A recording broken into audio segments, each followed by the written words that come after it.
Baik, di sini saya akan menjelaskan fase dan tata laksana gizi buruk pada balita.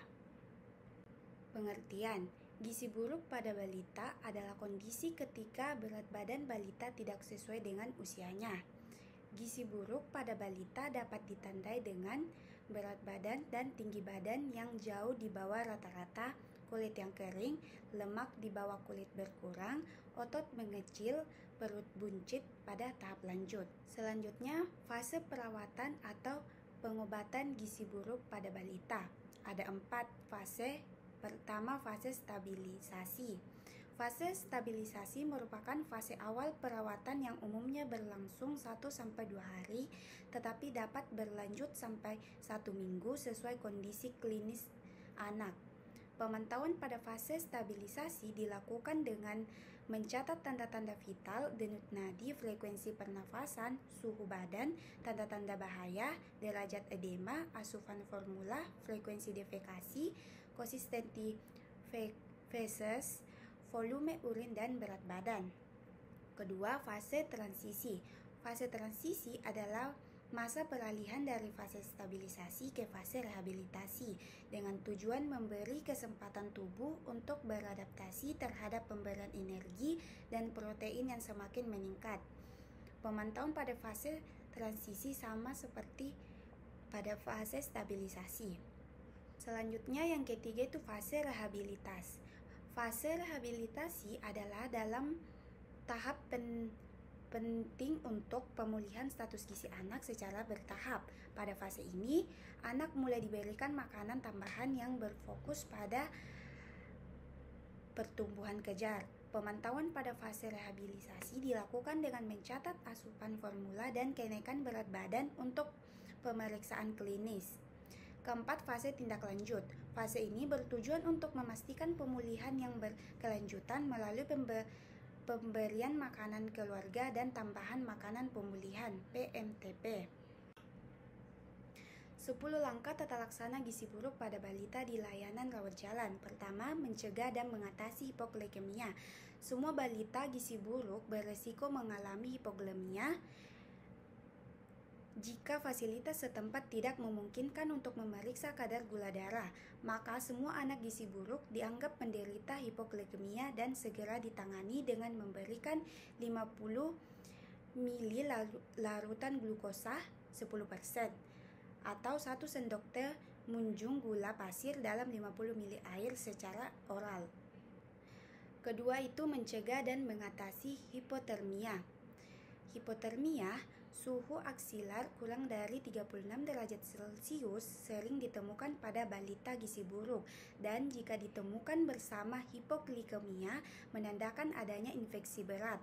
Cadangan energi anak gizi buruk sangat terbatas sehingga tidak mampu memproduksi panas untuk mempertahankan suhu tubuh. Cara mencegah dan mengatasi hipotermia dengan menghangatkan tubuh balit dengan menutup seluruh tubuh termasuk kepala dengan pakaian dan selimut. Selanjutnya yang ketiga, mencegah dan mengatasi dehidrasi. Dehidrasi dan derajat dehidrasi pada balita gizi buruk sulit ditegakkan secara akurat dengan tanda atau gejala klinis saja. Semua balita gizi buruk dengan diare atau penurunan jumlah urin dianggap mengalami dehidrasi. Pada dehidrasi ringan atau sedang, tetap upayakan memberikan terapi dehidrasi oral. Apabila tidak mungkin secara oral, cairan diberikan melalui pipa nasogastrik sampai anak bisa minum. Gunakan larutan oralit standar yang telah dimodifikasi dengan mengurangi natrium dan menambah kalium yang lebih dikenal dengan rehydration solution for malnutrition. Selanjutnya, yang keempat, memperbaiki gangguan keseimbangan elektrolit. Pada anak gizi buruk, terjadi gangguan keseimbangan cairan, elektrolit, dan mineral. Untuk mengatasi gangguan keseimbangan elektrolit tersebut, diberikan mineral mix yang ditambahkan ke dalam formula WHO. Tubuh anak gizi buruk relatif mengandung kadar natrium lebih tinggi dan kalium lebih rendah dibandingkan anak normal. Karena itu, pemberian cairan tidak boleh yang mengandung kadar natrium tinggi dan anak harus mendapat tambahan kalium.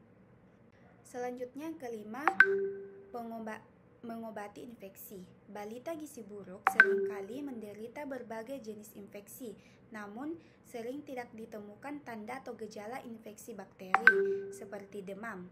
Karena itu, semua balita gizi buruk dianggap menderita infeksi pada saat datang ke fasilitas kesehatan dan segera diberi antibiotik. Hipoglikemia dan hipotermia seringkali merupakan tanda infeksi berat. Selanjutnya, langkah ke-6 itu memperbaiki kekurangan zat gizi makro. Semua anak gizi buruk mengalami defisiensi vitamin dan mineral. Meskipun sering ditemukan anemia, zat besi tidak boleh diberikan pada fase awal, fase stabilisasi dan transisi. Zat besi baru diberikan setelah anak mempunyai nafsu makan yang baik dan mulai bertambah berat badannya. Biasanya pada minggu kedua mulai fase rehabilitasi. Zat besi dapat memperberat infeksi bila diberikan terlalu dini. Selanjutnya, langkah ke-7 memberikan makanan untuk fase stabilisasi dan transisi, diberikan untuk anak gizi buruk di layanan rawat inap. Langkah ke-8 itu memberikan makanan untuk tumbuh kejar. Pada fase rehabilitasi terjadi replesi atau pemulihan jaringan tubuh sehingga diperlukan energi dan protein yang cukup. Diberikan energi 150-220 kilokalori per kilogram berat badan per hari, protein 4-6 gram per kilogram berat badan per hari. Terapi gizi yang diberikan dapat berupa F100 atau RUTF yang secara bertahap ditambah makanan padat gizi. Langkah ke-9 memberikan stimulasi untuk tumbuh kembang. Stimulasi diberikan secara bertahap dan berkelanjutan sesuai umur anak terhadap 4 aspek kemampuan dasar anak, yaitu kemampuan gerak kasar, kemampuan gerak halus, kemampuan bicara dan bahasa, serta kemampuan sosialisasi dan kemandirian. Stimulasi struktur dilakukan secara intensif setiap hari selama 15-30 menit. Langkah ke-10 mempersiapkan untuk tidak lanjut di rumah. Bila balita keluar dari layanan rawat inap setelah sembuh atau sesuai kriteria di atas, maka anjurkan untuk kontrol teratur setelah pulang 1 kali per minggu. Pada bulan pertama 1 kali per 2 minggu, pada bulan kedua selanjutnya 1 kali bulan sampai 6 bulan atau lebih. Selain itu, dianjurkan juga untuk melengkapi imunisasi dasar ataupun ulangan sesuai program PPI, program pengembangan imunisasi. Baik, sekian presentasi yang bisa saya lakukan.